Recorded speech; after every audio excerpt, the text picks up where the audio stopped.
Hey guys, welcome to the most opinionated space podcast on the internet. Ad Astra, the podcast where we integrate space, policy, and technology. I'm Jack. And I'm Newton. I have a Master's of Public Policy degree with a concentration in science and space policy. And I'm a PhD in computer science and an all-around tech geek. All right, before we forget, make sure you follow us on Twitter at @AdAstra_podcast, like us on Facebook, and subscribe to our mailing list on elemental.fm to get regular updates from the team. And if you like what you hear, give us a review on iTunes and recommend us on Overcast.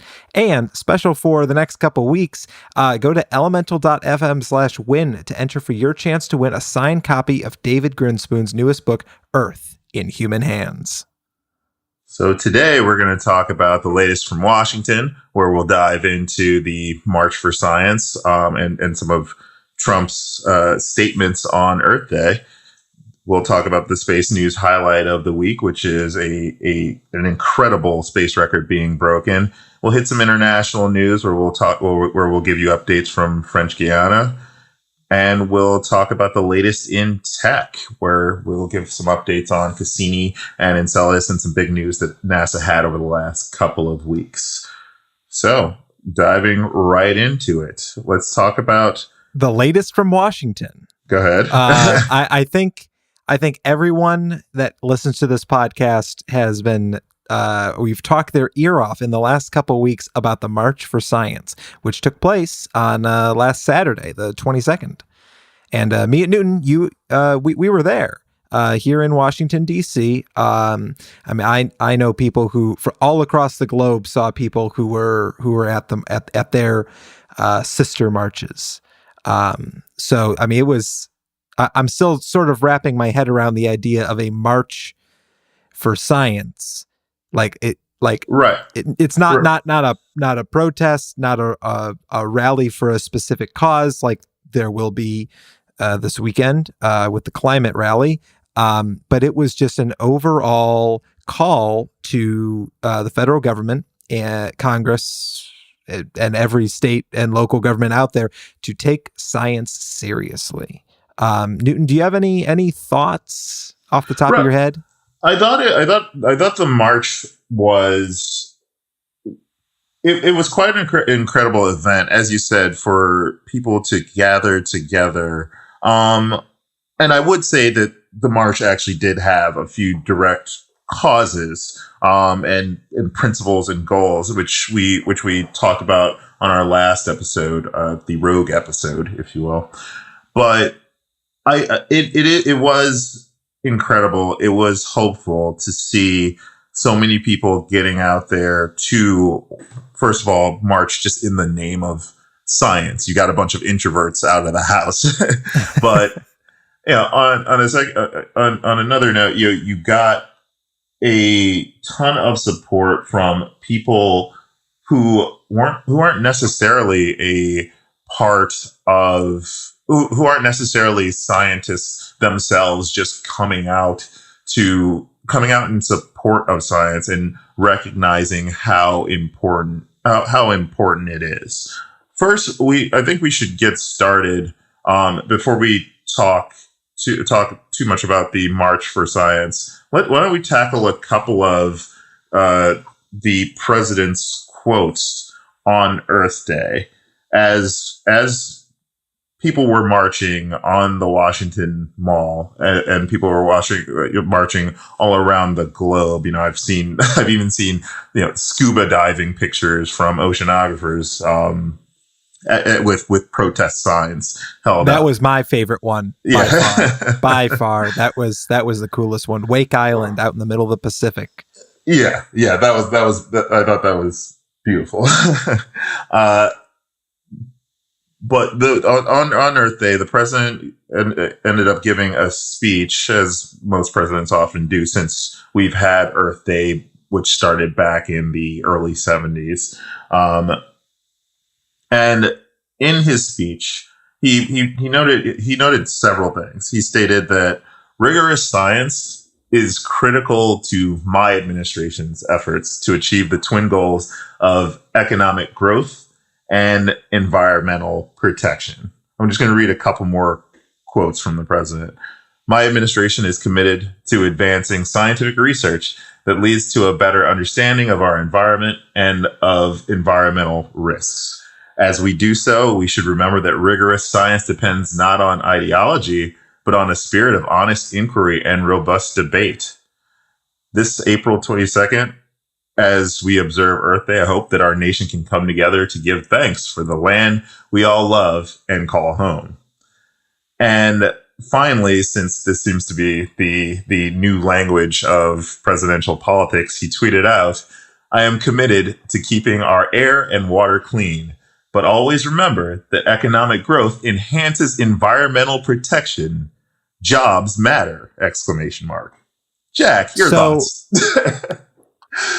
I have a lot of thoughts on this administration. Yeah. Before I continue, I marched on Saturday, not as an act against the administration, but as an act for science to be a part of all policies that are implemented under any administration. I mean, we've seen under multiple administrations science neglected during the creation of policies. And especially this one has sort of had this lapse in judgment, I guess, where, although I guess the president might not, or at least the speechwriters don't really understand that words and actions are sometimes the same thing, that they have impacts, that him just by saying that science, that policy does not depend on ideology, does not make it so that his administration isn't pushing things solely based on ideology and completely neglecting science. But I just think it's kind of funny that I saw this, a comparison, a tweet of multiple tweets from the president's Twitter account. 'Cause like you said, this is how politics works, I guess now, where, it's these like caps locked tweets about things, I guess. And then he tweets this really coherent sentence about, "I am committed to keeping air and water clean, blah, blah, blah." I mean, obviously not written by him. And that's what I just find so interesting, is that this administration is trying to, I don't know, play both sides of the table by saying we're pro science and pro, monitoring of our environment and monitoring environmental risks, while also gutting multiple programs in a single day that would achieve those very same things. I just, if you're going to be anti-science, be anti-science. Make yourself the anti-science candidate. Don't try to play both sides of it. What we're trying to do with the March for Science is convince you that science matters in policy, not the words. Like, you can say that you're pro-science all you want, but if your policies do not admit that, if your actions don't admit that, that does not make you pro-science just because you say you are. It's the same thing with healthcare. I mean, like, people who are against people having healthcare claim that they want people to have healthcare, but don't give people healthcare. Just say you don't want people to have healthcare. I mean, just like, let's cut the bullshit. Come on. Like, there's also this notion that there's not sort of a duality between doing things for environmental protection and increasing jobs. That tweet, I hate judging tweets in the first place, but once again, this is how we do politics now. But what that tweet seems to say is that, we can do environmental protection, but as long as we can only do so as long as we can guarantee that there's going to be some increase in jobs, which, first of all, doing things for environmental protection, which this administration, quite frankly, does not seem too keen on doing, but doing things for environmental protection can enhance jobs. I'm going to emanate this guy, I think Newton, you might know him too, Bill Nye. Yes. I've heard of him. Go to the Solutions Project. This is a group of civic engineers who put together an analysis that says today, using current technology, we can wean ourselves completely off of fossil fuels. It just requires the investment, and investment equals jobs. The problem that I'm seeing with the rhetoric that the administration is putting forward and their actions, there's a difference. There's a noticeable difference. They're saying, we're pro-science and pro-environmental protections and pro all of these things, but yet their actions show that they're pro the way things used to be, with unabated fossil fuel consumption, with not updating infrastructure or energy infrastructure, but claiming that those things are going to bring back jobs in an economy that is not built for that. I mean, we're depleting resources at a rate that has never been seen before in the history of the world. While the population is increasing. The population is increasing. And they're not the most efficient. They're the dirtiest things that you can do to the environment. It harms everything from microbial life all the way up to the biggest mammals and flora.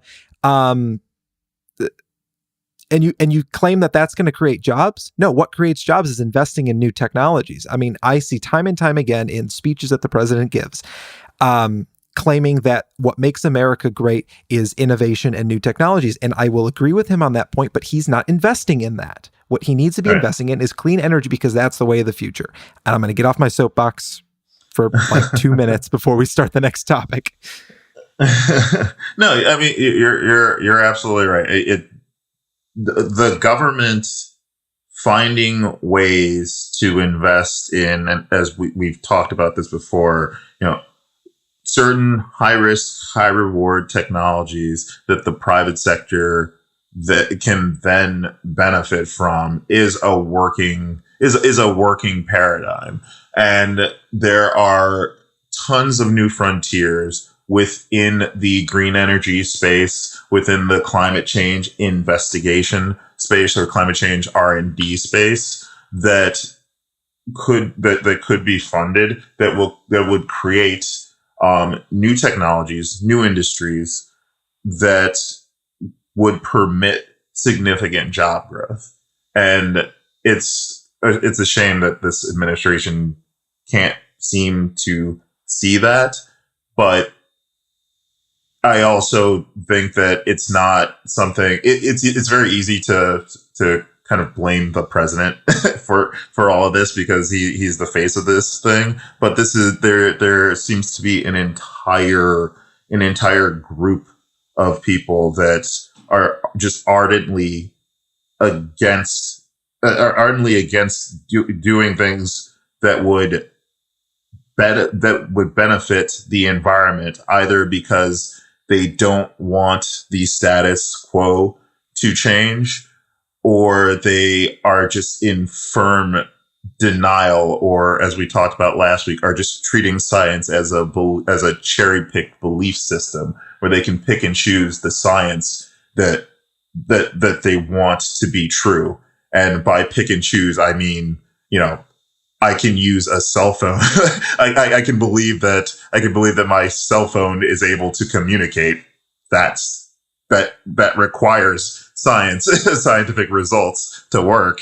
But I won't choose to believe that the Earth is warming at a rapid rate, and that much of it is human induced. So, but anyway, yeah, you could theoretically call that group of people a party. Hey, that is all I will say about that. Both parties have scientific literacy problems. I will state that as well. so group, you could say, are parties. Yes. Yeah, I mean, this insistence on investing in the things that don't work. Just maybe take a step back, Jack. Just their approach to these policies of creating jobs, their energy-focused programs to create jobs, show their lack of scientific literacy or their lack of regard for the scientific method, because they are, it seems, purposefully investing in the things that don't work and neglecting the things that do. I mean, investments in NASA and investments in the EPA have shown marketable improvements in the economy, in the job market, in environmental protections, in the scientific community, in space exploration, I could go on. Right. And I won't, but I could. Right. And this, and we can kind of dive into the actual march and points for the actual march. But one last thing I want to say on this is, it's not necessarily just in ignorance of how to interpret science, and it's also not necessarily just some politician evilly cackling in the back as he intentionally denies science or scientific results and does what he or she wants to promote their own evil agenda, right? Part of it's the electorate, quite frankly. You got to remember, these politicians are representing districts of people. And part of addressing this problem is finding out what it takes to help push the electorate forward in terms of science, in terms of interpreting science and science education. And the reason I said this kind of dives into the topic of the march itself is because one thing that Jack, you and I discussed in a recent interview at the march was what about inclusiveness, as far, and not inclusiveness as we talked about last week in terms of women in science and minorities in science. What about inclusiveness as far as sending the populace a message or communicating with the populace scientific results, how those results should be interpreted, and why the things that we are doing are important. Because you have to remember, elected officials are just going to do what it takes to get them elected again, right? It may not always be that. It may not always be that malicious, but they are just going to do what it takes to get them elected again. So the goal needs to be to inform the populace, and it starts with obviously making sure the populace is as educated as possible. Part of me even hates saying that, because that's one of those statements that literally everyone says, but there's, well, if only people were smarter. Yeah, education. We gotta work on education. Yeah, that's it's something that, it's such an abstract concept. Yeah. But what you're talking about is actually concrete. Like, it's actually a tangible result that you can see. I don't know if I know how to educate the populace as a whole. However, coming up with ways for scientists to communicate to the populace what they're doing, why they're doing it, and how it impacts their daily life needs to be the mission of the next. God, I hate to say it, but I don't see it happening anytime before the next 40 years. But it needs to be the mission of the next 40 years, or we're going to keep having discussions like these. We're going to have to keep having marches for science where we have to utter ridiculous chants such as climate change is real. Like, I don't want to have to do that every few months or every year. Like, we're going to look so like silly. Yeah. In like 40 years, like you're saying. Right. Be like, I remember in my day when I marched for science. I mean, yeah, like what people in the future are gonna be like, well, yeah, like climate change is real, like, and we solved it because we invested in solar energy. Right. What's funny is, like, I always think of those signs at the march this past weekend. I always think of those signs that at Black Lives Matter protests or the Women's March that all say, "I can't believe we're still protesting this shit." What I should have carried to the March for Science was a sign that says, "I can't believe I actually have to protest this shit." I might have I saw like one or two of those. Yeah. I saw a bunch of great signs. I think, I don't know, I should have, we were so focused on our awesome interviews that are coming out on our Facebook page. Yeah. Stay tuned. That we didn't take very many pictures of the coolest signs that we saw. Right. I mean, right. like my sign was very boring. I mean, I was proud of it, but it's kind of a boring sign. And your sign was advertising at Astro. It was advertising for us. Yeah. So it wasn't very catchy or right. popularized, I guess. But all the other signs we saw, I mean, it was like, I love going to protests. Almost half the reason why is so I can see the cool signs that people come up with and feel inspired by their creativity to keep doing what I'm doing. Right. But so just kind of getting back to the point though, this March wasn't. I didn't want to see this march as something that was just for scientists. What I wanted to see this march as, and maybe see it as the beginning of this, is to demonstrate that science relates to literally everything that you're doing. And everyone has a stake in it. It's not something that's held up, for this elite class of folks, the scientists, who are the only ones who are able to think this way in a way that solves problems. We're not that. Like, scientists are people who do science professionally are simply people who got really passionate about one area of science and were lucky enough to identify that area as a career field and went into it. But science, everyone has the right to science, and we need to do a better job.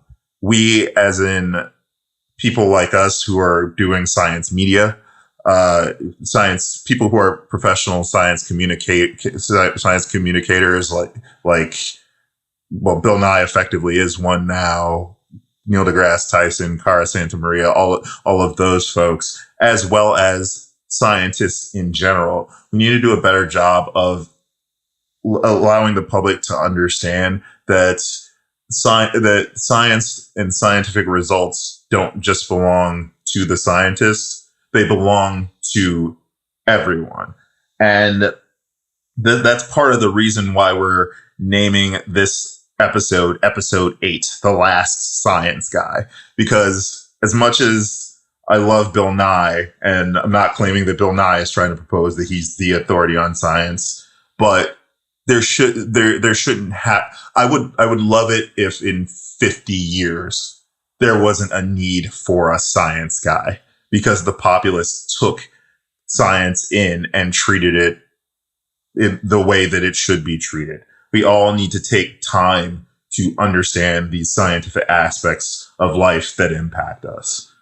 So that's and I'm gonna kind of riff off that and say that, I agree with you. Like we shouldn't be in a place where we need like that like science is so controversial that we need someone to teach people how to do science. Like that should be so intrinsic after going through your schooling, your education, that like you are a scientist. Like you could be an accountant but still practice science, like almost to the point where, because it's a method, it's not a subject area. Right. It's a method, and it's also not a belief system. Let's throw that out there too. You don't believe in science, you accept it. Well, it just science science is a method of investigation. Let me put it that way. It's not something where you go in and you state that you believe this, you believe that, and this gets back to my earlier point. There's no authorities, right? There are authorities when it comes to certain subject matters that and when I say authority in that respect, it means that if you are interested in learning about that subject matter, you may go to them first. But that's not saying that you shouldn't critique their work. However, if you are going to critique it, you have to understand what it takes to critique it, which is exploring of the literature, and which is exploring like the literature is not synonymous with power. Exactly. These aren't priests, right? No offense to priests at all, but no one. Sorry, no one clergy. Sorry, clergy. No one's coming from a position of I inherently know more than anyone else because I am so in tune with this with science, or even for me. I have my PhD in computer science. I know a hell of a lot about we'll call it applied mathematics, because I don't want to dive into it on this podcast. applied mathematics, and specifically navigation planning. If you wanted to know something about navigation planning and the aspects of applied mathematics that relate to it, I would tell you to go ahead and consult my research and consult some of the research that I reference. However, in no way do I see myself as the all-knowing figure who you should just accept what I say. It's not that. It's that I have done a large amount of work in this space, and you may be able to benefit and even see errors. I know people may think I'm perfect, but you may be able to see errors from which you can generate new scientific results. Okay, that's not that's not necessarily an authority figure who knows everything there is to know about a subject area. It makes me at best a good reference about that area. And that's how scientists should be seen. They're very good references about these things. It goes back to the 97% quote that I talk about all the time. If 97% of scientists say that climate change is happening, great, sure. I care more about the experiments they've done, about the scientific results that they've produced, about the models that they're using. The fact that those models are accurate, the fact that the scientific results are sound, the fact that the experimentation that they've done is legitimate. If you go in and look at it and look at the papers that they've produced, and even some of the data that they are using, the experiments are legitimate. They passed the smell test. They passed the logic test. Okay, now I can say climate change is a thing that is happening because those things, the science says that it's real, not necessarily the scientists. Yeah. So I sort of chimed in there that like authority in science does not equal power. That because you have 10 PhDs and you've written 1 million books doesn't necessarily mean that you are all powerful in science, but you have experience in that area, but you can still be wrong. Right. But we're wrong all the time. Science teaches us. Yeah. Well, and so I guess what people maybe misunderstand is that that science is also like it's a mode of investigation, right? It has a line of questioning that you can follow. And I mean, I will admit some scientists get a little prophetic. They get a little ahead of themselves and consider themselves authorities in terms of holding a certain amount of power. But I mean, you could be a new scientist, someone who just graduated with your degree or is just entering the field, and prove someone who's been doing the field for 15, 20 years wrong by your methodology and your questioning.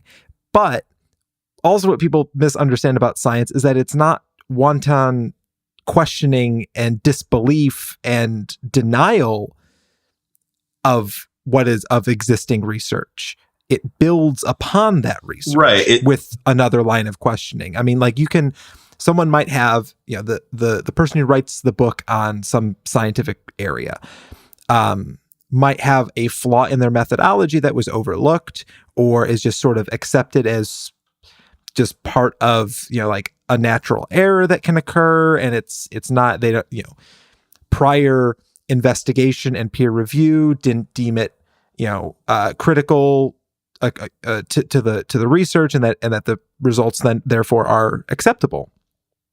But then you could come in and say, well, I've developed a new instrument or a new methodology or a new way of thinking that fixes that problem, and here are my results that contradict those prior results, and it was because of that small methodological failure.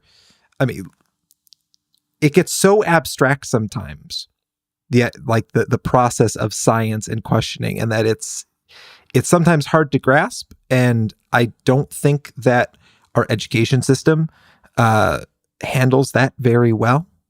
But I think with the March for Science and sort of this new movement of pro-science activists, we have to be activists for science, but with this movement of pro-science activists, I think we're coming to a head in terms of revamping how we teach and communicate science. I mean, the next generation of science communicators are going to be a hell of a lot more prepared and able to counteract anti-science rhetoric and indoctrination of people. They're going to be, these new communicators are going to be able to counteract that much better than the older generation of communicators. As much as, Carl Sagan and Neil deGrasse Tyson and Bill Nye are like these forces for change and forces for good in the world. Part of science is that natural progression from one generation to the next and the changing and evolving of ideas in the context of the rest of the world. Right. Absolutely. Very abstract stuff. So I think we've talked a little bit too much on the March for Science. And I want to talk on one more thing. So we included some estimates from the March for Science of attendance. In DC, it was like raining all day and we still got 40,000 people out, which is amazing for an inaugural protest. Not a protest of the inauguration, inaugural as in the first of. Yeah. But another thing that was great was that Earth and space science were at the forefront. I mean, with Bill sort of, they didn't really have a keynote because they wanted to spread the love across all the different speakers, the Coachella list of speakers, it looked like. Yeah. But I mean, he got the most reaction out of people. I mean, we started the chant, I want to say, Bill. But like seeing him up there and the reaction he got from people was so inspiring. And he talked so much on why space and Earth science are so important and vital to our future as a species. So I guess that's something I wanted to get out of the way. I guess maybe this next article about the ISS, can we lump that in with the Space News Highlight of the Week? Sure. So let's get into that section. Yeah, absolutely. You want to kick it off? So, yeah, Space News Highlight of the Week. Astronaut Peggy Whitson, someone I have had the pleasure of meeting, broke the space... Would it be a world record if it's not terrestrial? Universal record. The universal. We don't know that, but whatever. We call plenty of things universal, so who cares? But so Peggy Whitson broke the record for most days in space by a U.S. astronaut. If people remember, Scott Kelly did the year in space. That was only one trip. And he had been to space before, so I think he had something like a cumulative like 500 something days. Yeah. Like low 500s. Peggy, Astro Peggy on Twitter, broke the record set by astronaut Jeff Williams. His record was 533 days. Yep. Hers is 534 days. Which was, I mean, that's amazing. Like, that's a human being who has been to space 3 times, to the ISS, up there for a year and a half in total. Like, imagine, like, I'm 23. Like, a year and a half of my life is like, it's like 4% of my life if I were to have done that, 4% of my life was in space. That's impressive. It really is. That's very impressive, especially because, I mean, there's only so many astronauts. Yeah. But so that I mean, that was sort of I think what we wanted to highlight. Yeah, as the space news highlight of the week. To give you a little bit of a background on Peggy, or Dr. Whitson. She has a doctorate degree in biochemistry from Rice University, which she received in 1985. She's from Mount Ayr, Iowa, originally, and grew up on a farm just outside the nearby town of Beaconsfield, Iowa. She had a fellowship at Rice and then began working at Johnson Space Center in Houston right after she was awarded her doctorate as a National Research Council resident research associate. And she had quite the long career in research from 1988 until 1995, working both out of Johnson and University of Texas Medical Branch in Galveston. And she's flown on the Expedition 5 on June 5th, 2002, Expedition 16, and Expedition 50 and 51. And these account for her total of 534 days in flight. So here's you, Peggy. Yeah. So hashtag congrats, Peggy. I don't know if hashtags work in real life like that. I don't think that's how they work. That's right. So part of when you're an astronaut and you get to go to space, which is already like super cool and awesome, which scientific phrases. Part of what you get to do is you get to have a phone call with the president. And because this was a huge space record, the president called the ISS. Yeah, it was very public, and there was recordings of it and everything. It was a big, huge media event, and he got schooled. I was sort of following this on Twitter because I was at work at the time and I couldn't tune in. But I listened to a little bit of it, and he doesn't know anything about space policy.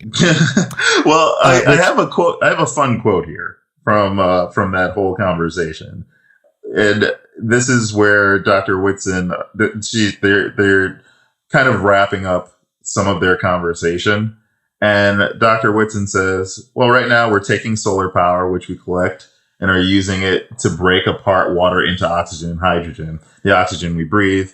We use the hydrogen, combine it back with the CO2 that we take out of the air, and make more water. The water is such a precious resource up here that we are also cleaning up our urine and making it drinkable. And it's really not as bad as it sounds. So after hearing that, Donald Trump replies, "That's good. That's good. I'm glad to hear that. Better you than me." I just thought that was kind of a funny response to that. Like, that might be just like summing up the entire Trump presidency. Is that's good. Glad to hear it. Better you than me. Which I think one of us needs to get really good at Trump impressions. I'll work on it. That'll be practice between podcasts. Yeah. We're not gonna subject our valuable listeners to something like that. But what I just found so striking was in their conversation about the future of the space program, Trump talked about Mars, of course, wanting to go there. And Peggy was talking a lot about how what they're doing on the ISS meets the requirements and like pushes us forward to getting to Mars. And Trump asks, so when are we going? And Peggy, responds, oh, the current plan is the early 2030s, yada, yada, yada. We're developing the SLS and Orion capsule, so forth, giving the correct response. And Trump's response to that was, oh, can we speed that up and do it in my first term? Insisting that like we could just be like, oh, well, the president wants to do it now, so we're gonna like. How do you say that though? I want to look back. I want to be writing my dissertation or writing an article comparing space policies across presidencies, something I've already done, but I want to do it again in like 10 years and say, well, Kennedy had the Kennedy moment and Reagan had the State of the Union and, Clinton had the ISS and, there are all these huge moments. And like the Trump moment was an offshoot conversation he had asking if we could do a multi-decade long program in less than 4 years now. I mean, maybe 8. How did he say it? Is my question, because I missed this. Like, I would say he couldn't be sincere, but well, you never know. Yeah, yeah. Yeah, I don't have the direct quote in front of me. I guess any Trump fans want to quote him and put it in the comments of the video. And if it sounds more sarcastic than anything else, I will apologize. But it does not sound that way.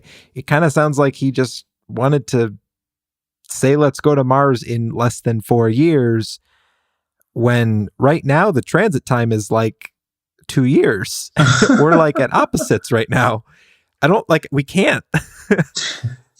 Like maybe after the midterms, right? We could get there. Anyway, that's just sort of a side comment that Trump, and I included an article from The Verge that's really good at describing the whole situation.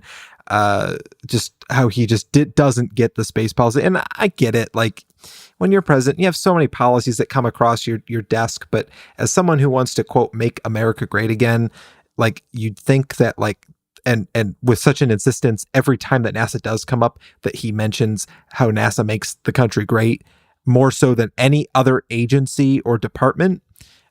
You think he would remember something like that about the space policy. Anyway, international news, something we've talked about before. French Guiana, Arianespace, I think is how you're supposed to pronounce it. It's French. They have their launch site in French Guiana, where the James Webb Space Telescope will be launching out of. They finally reached an accord between the provincial government and the labor unions striking against unfair work conditions in the area. It really had nothing really to do with Arianespace. It just Arianespace's facility was in that province, right? Right. So, but it was the problem was between it was like a couple tens of labor unions who had disputes with the provincial government over wages and pensions, I think it was, if I remember correctly. Yeah. So for protesters, the issue was the contrast between local living conditions and having this high-tech space facility that sends billions of dollars worth of hardware, which I'm not going to argue with protesters, but we're not actually sending billions of dollars worth of hardware up. We spend billions of dollars creating that hardware and then send it up. But I see their point. You're spending billions of dollars of hardware and then sending it up into orbit every year. And and given the harsh living conditions that they have to deal with, that was where this protest spawned from.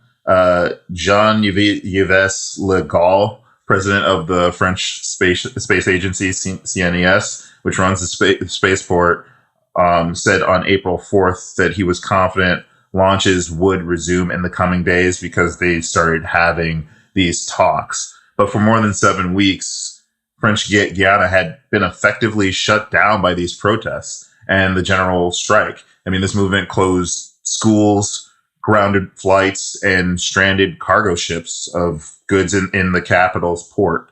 The territory's few highways were consistently blocked, and you had long lines of traffic just continuously there, and people just carried cans of gasoline in order to do fuel deliveries. I mean, conditions were getting pretty harsh because of the strike, which is likely why they were able to resolve it.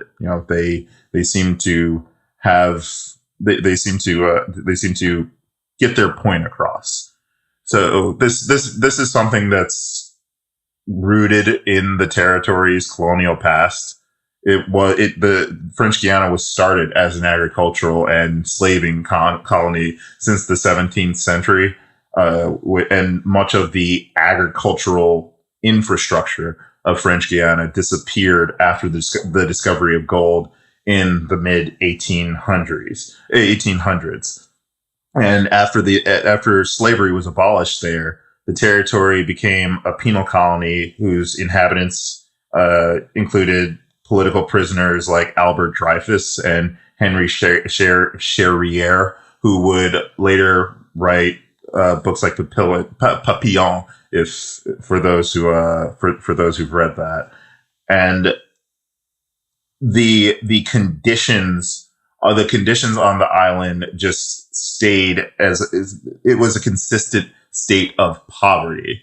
So with living in that state of poverty, basically a colony that's owned by the French government, and seeing this one area get all of this high-tech equipment, having this sort of, and I don't know, I honestly don't know, for a fact how beautiful the Arianespace location is there, but I would imagine that if you're pulling scientists and engineers down there, you likely had a pretty nice facility.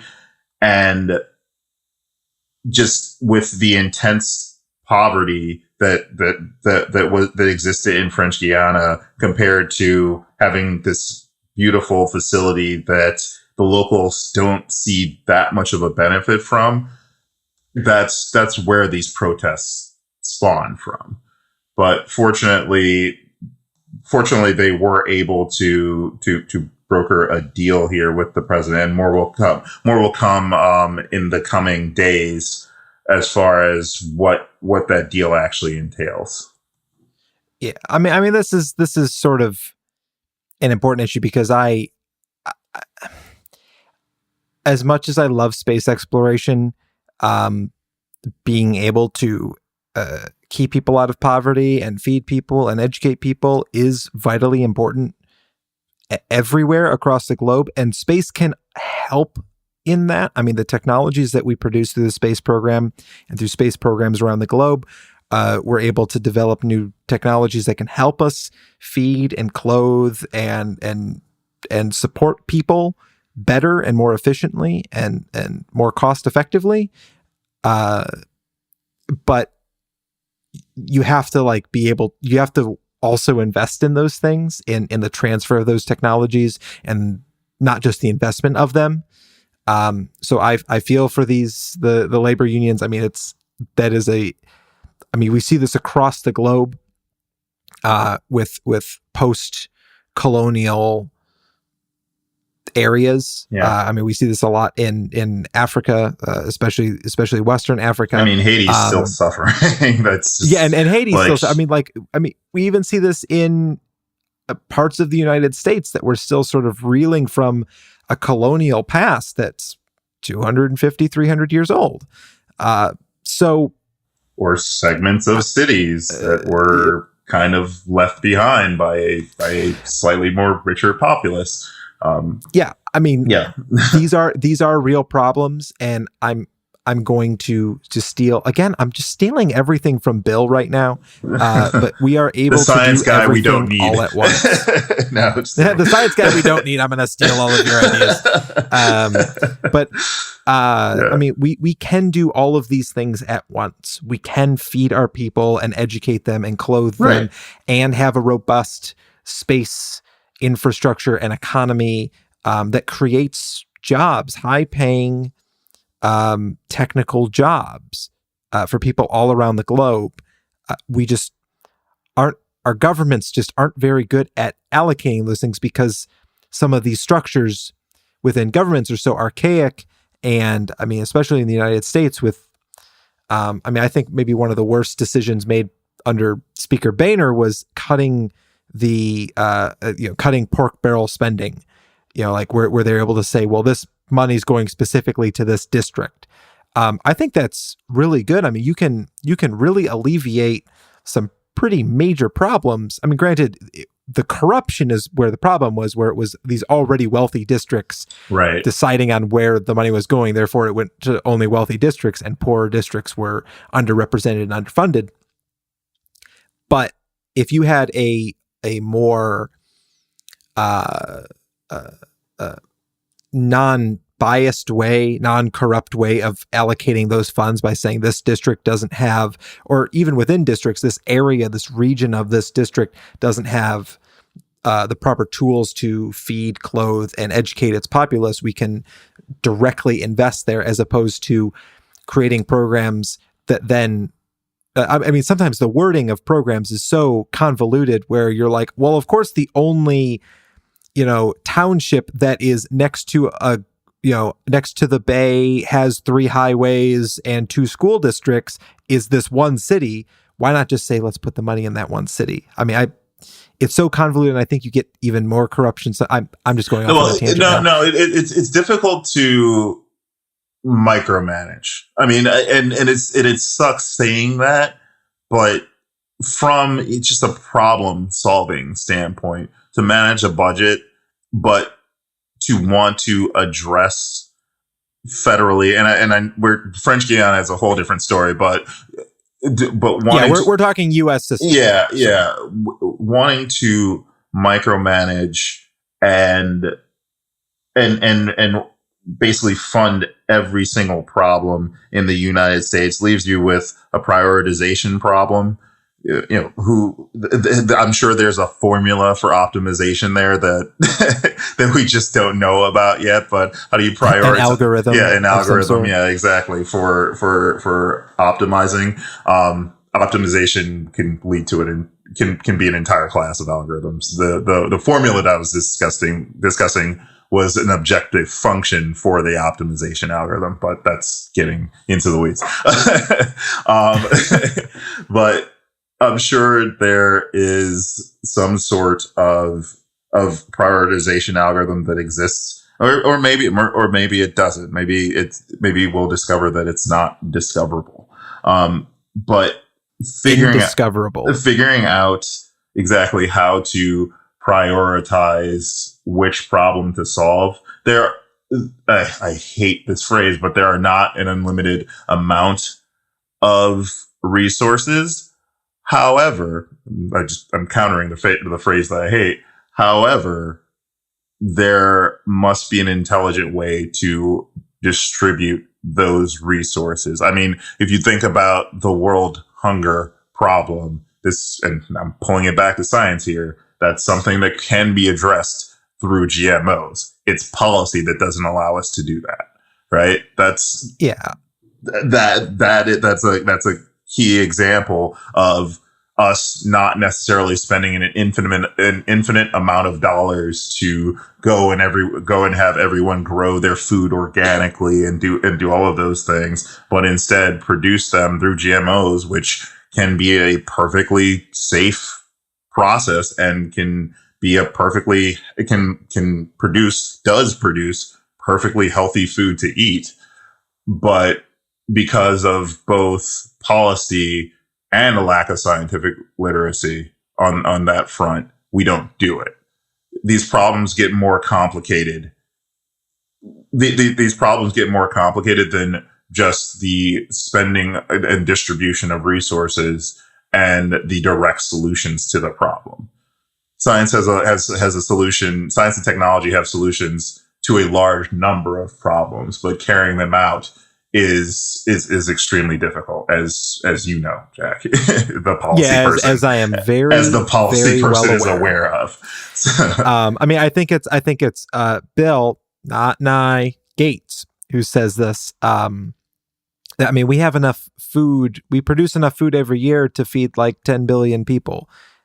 I don't know if he calls it like 10 billion people, but I think it's something around that number. Right. That we produce enough food. It's just we don't allocate it correctly. And it's, of course, it's most of this food's being grown in certain areas. A lot of food's being grown in Europe and North America and China. And so getting that perishable food to places in Africa or South America is difficult, but not a problem that science can't help solve. Right. And the problem too is that governing it can, and this is the problem with micromanaging. It's very difficult to govern at this high abstract level, but to want to micromanage each problem. So what often happens is a wide swath solution comes out that applies to everyone, but only helps 60-70%, and in some cases can leave 10 to 20% behind, with another 10% just in the same state that they were. For instance, I was visiting an energy exhibit at the London Science Museum. I'm in London, by the way, which is, if you're hearing any audio issues, that's why. Yeah, we'll chalk it up to London. But I was at an exhibit that was talking about wind energy. Placing wind turbines, in specific locations as an efficient solution to renewable energy. And the display pointed out that in order to fuel Britain's energy needs for all of Britain, for just Britain, not the entire UK, it would require placing 250,000 wind turbines at specific locations. Now is Britain going to go ahead and fund 250,000 wind turbines? No. But does that mean, since it is an insufficient source for the entire country, does that mean that they shouldn't invest in placing some in strategic places? No, absolutely not. So the point is, identify. There needs to be intelligent ways of identifying how to spend money, how to spend precious resources in specific areas in a way that's good for in a way that's good for the entire country. Yeah, that sounds like a panacea. A panacea solution with no concrete solution behind it, but that overall is a place that we need to get to when it comes to policy. And we even talked about this a little bit last week when it comes to perhaps using big data to do some of this work, right? Instead of trying to just state that we should put a wind turbine here, and here, build up a model of what you already have, identify the resources that you have available to you, and then subsidize those resources, or subsidize the use of those technologies based on those resources in places where you need them. That's something that can be figured out algorithmically, and then you allow you policy people to do the rest. Allow us policy people to muck it up somehow. Yeah, exactly. So I guess maybe to close off on our international news, because we're still in international news, right? Yeah. we took a bit of a detour. Yeah, we're gonna call it the most opinionated space podcast with the most tangents on the internet. Yes, yes, the most tangential space podcast. Yes. So the last bit of news internationally, the ISS has 2 new crew members. Peggy has some new neighbors. In order to conserve costs on the launch and training, so step back. Russia has been launching to the ISS since the decommissioning of shuttle, and they are guaranteed 2 seats, whereas the 3rd seat is given to an American astronaut or an astronaut of another country that helps maintain or built the ISS. But in order to maintain costs and lighten the load, I guess, for going to the space station, the launch of the Soyuz rocket last week only had 2 people on it. Of them were NASA astronaut Jack Fisher, of no relation, and cosmonaut Fyodor Yurchichkin. I'm butchering that, but so I would like to say to our new colleagues on the ISS, welcome, and let's do some awesome science and get to Mars by 2033. I told you, Elon Musk and him just have the the same ambitions. They really do.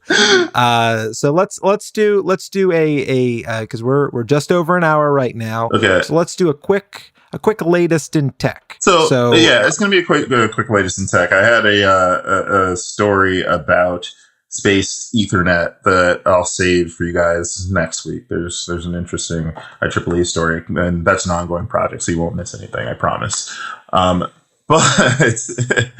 so NASA's Cassini mission has transformed scientists' understanding of Saturn. This is a mission that's been led by Carolyn Porco for, I want to say, 20 years now. She's been running this mission for quite some time.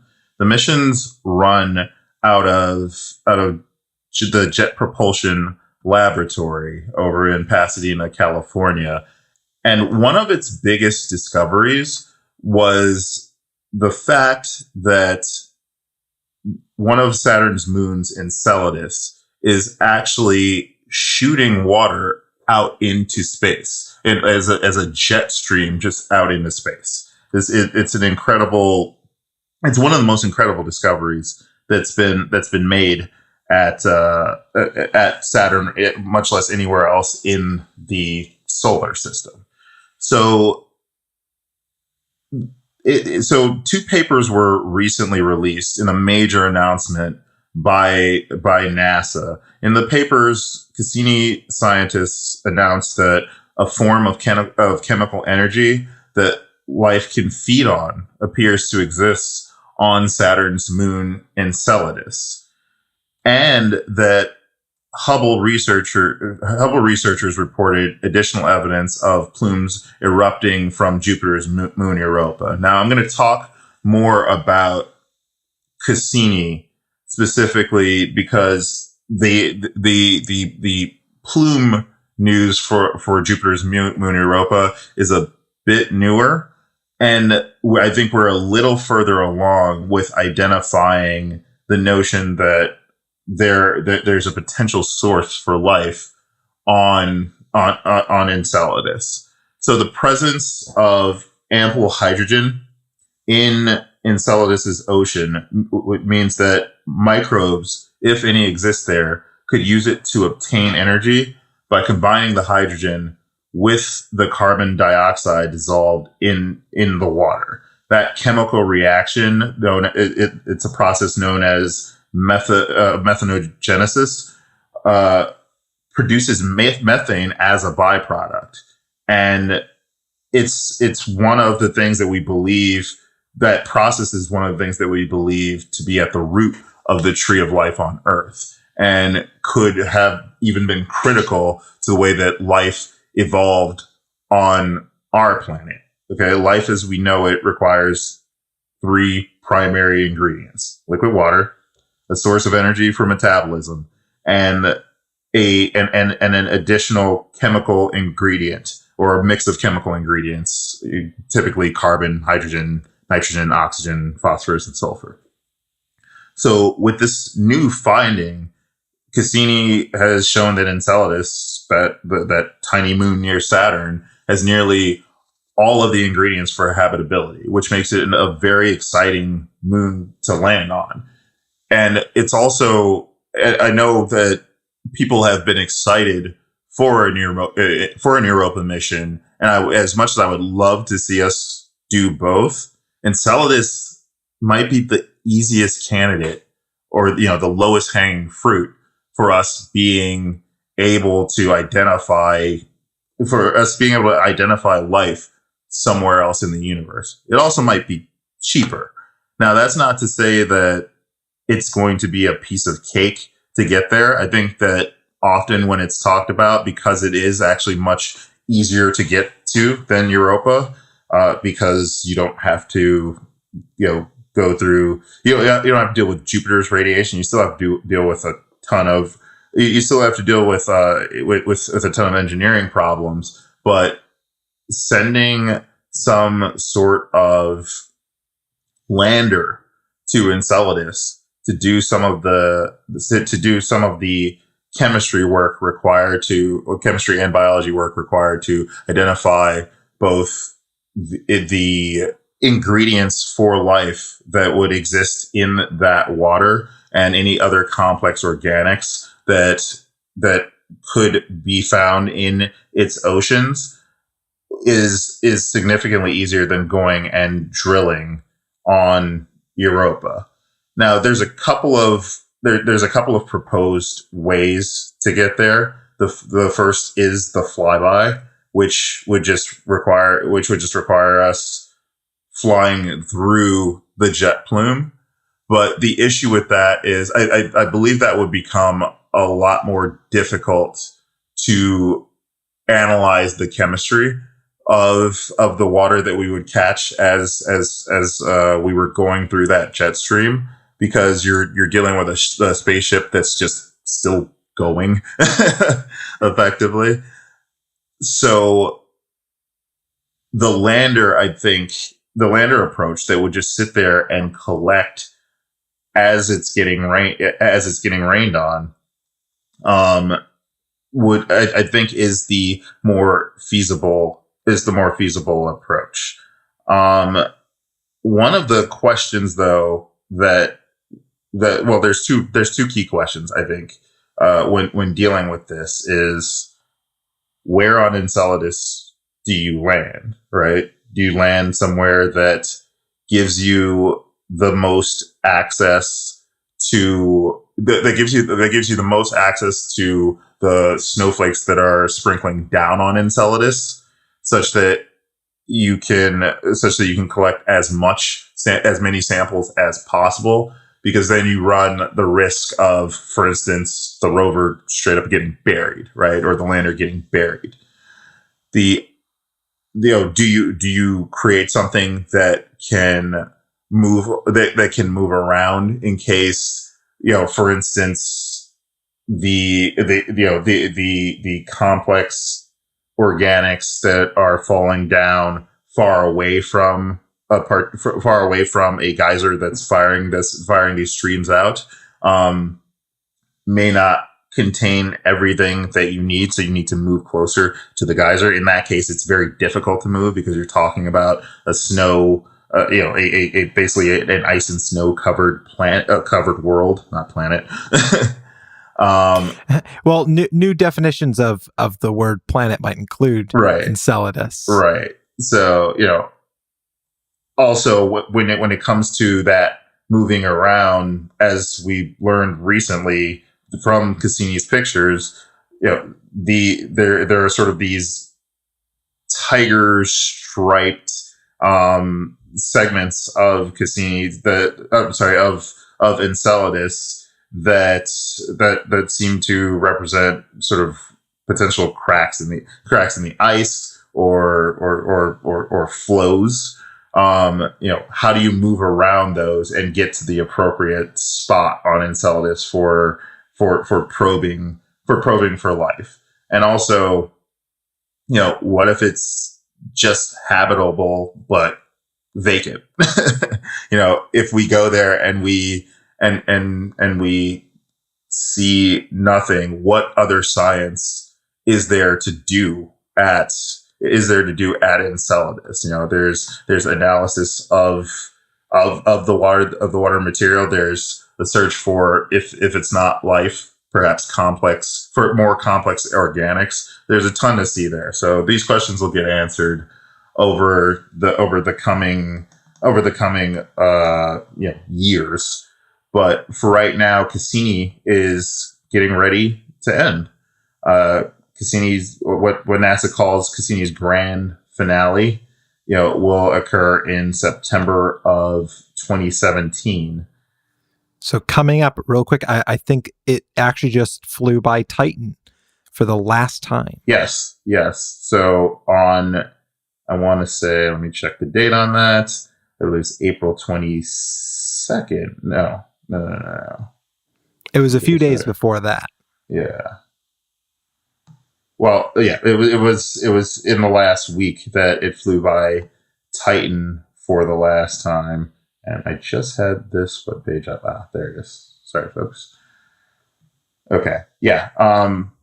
There's a timeline of its final major events. Yeah, it was April 22nd. See, I was right. Yeah. I'm looking at that now. So same day as March for Science, we flew by Titan. Yeah, exactly. Spacecraft for the last time. And I think we were all up at 6:00 in the morning. So no, that's 6:00 UTC. So PD. No. It was April 21st Pacific time. So yeah, it was 11:08 on April 21st Pacific time. So it was 2 a.m. here. Yeah. And none of us were awake because we're good people who sleep adequate amounts before going on large rally marches. Sure. Not that I only had 2 hours of sleep before the rally. Long story. But this is some cool stuff. Yeah. Right? It's cool stuff. Like Cassini is ending this spacecraft that's been there since, I think I was reading 2005. I want to say 2005. Yes. So the mission in its entirety has flown for 19 years. That's as far as the planning. So not flown, but the planning, development, and launch of Cassini. So far, it has flown for 19 years, 6 months, 9 days, 21 hours, 26 minutes, and 28. 29, 30 seconds. there's a countdown. You're really good at this. I know, right? This math thing. I just really love Cassini. There's a countdown clock on 97. I see. Yeah. There's a countdown clock on Saturn.jpl.nasa.gov. Things that it has upcoming. It started its first grand finale orbit on April 22nd at 8:46 Pacific Standard Time. It will have its first ring plane crossing at 2 a.m. Pacific Standard Time on the day that this episode airs, April 26th. Let's see. On May 24th, Saturn's northern summer solstice will begin. And on September 15th, Cassini will have its final entry into Saturn's atmosphere. And plunging to the unknown depths of the gas giant. Yes, where I'm sure it will find all sorts of space creatures and wonders. So that's where we find life is right, in the core of Saturn. I know. I can't wait for the news on that. We've been looking for it on the moons all along. What are we, stupid? There's a planet there. I'm thinking, gas giant. I'm thinking Bespin. Yeah. I'm thinking, Cloud City, and I'm just thinking of the scene from Return of the Jedi, where Han is like Lando, and goes around and All right, Star Wars news was last week. It is every It's week. every week. All right. So yeah, that's. But yeah, I just think Lando Calrissian is somewhere in the depths of Saturn, and we're going to go get him because he wasn't in episode 7, and we're bringing him back for episode 8. Anyway, yeah. So yeah, it's gonna be for the last bit of this. So it's gonna collect the last bit of science data that it's gonna collect. It's gonna make detailed maps of Saturn's gravity and magnetic fields, revealing how the planet is arranged internally, and that'll help us solve some of the mystery of Saturn's extremely fast rotation. It will improve our knowledge about the exact material that's in the rings, and that'll bring us closer to understanding the origin of the rings of Saturn. Cassini also has a set of particle detectors on it, and it's going to sample some of the icy ring particles that are funneled into the atmosphere by Saturn's magnetic field. And also, we're just going to have amazing ultra close images of Saturn's rings and clouds. I don't think we'll be able to get a signal by the time it gets to whatever version of a core that Saturn or rocky surface potentially that Saturn has.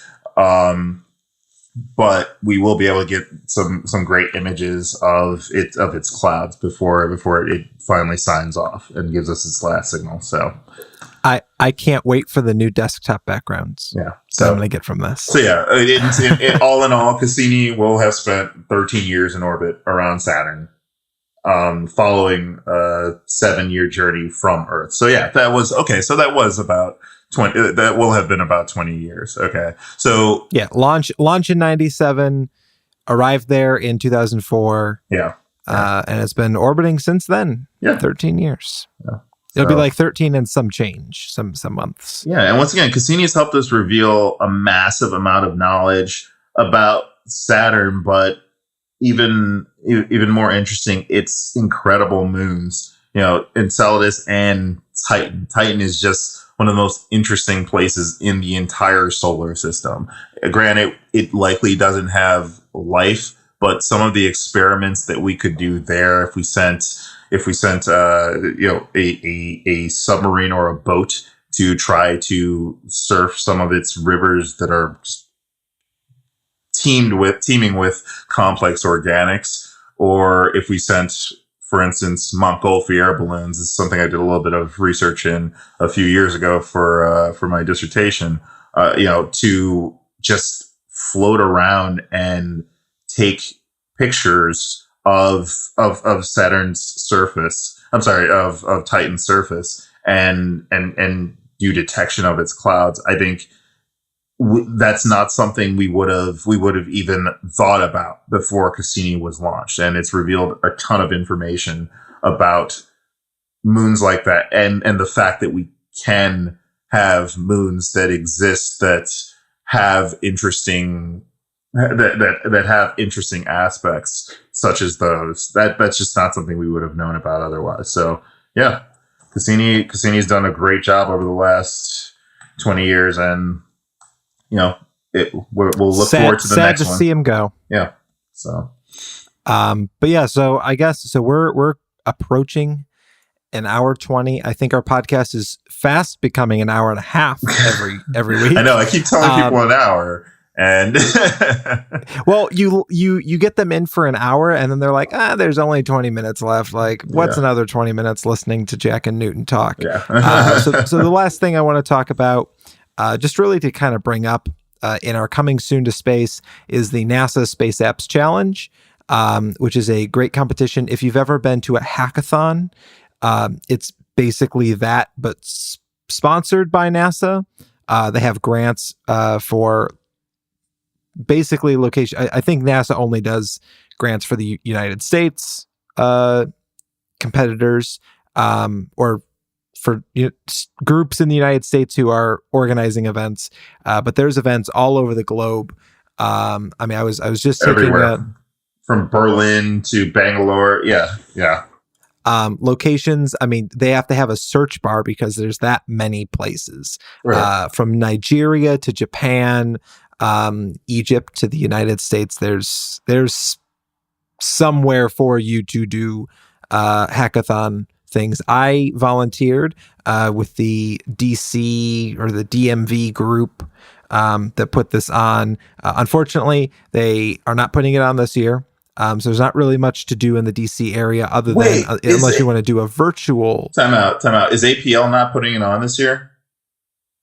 So I haven't.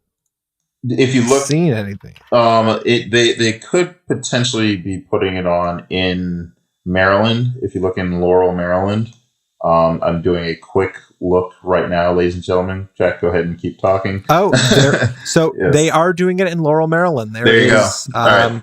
So that's your one for the the DC area. I just remember they were doing one in. We did one in Virginia in Arlington at the Tech Shop. Yeah, in Arlington. So, I mean, from state to state, most major cities are doing it. Houston, London. Houston, Cambridge, Massachusetts. I believe London, but I haven't gotten that far yet. So I might be able to participate. But yeah, these challenges are great, and it's basically NASA crowdsourcing. They're crowdsourcing technical capability and ideas. So keep in mind that to participate in both this hackathon and in other types of hackathon, you don't necessarily need to be the most experienced programmer. You should come in with some type of background. I've been to hackathons where we've had artists on the team. I'm not saying that we're looking down on artists, but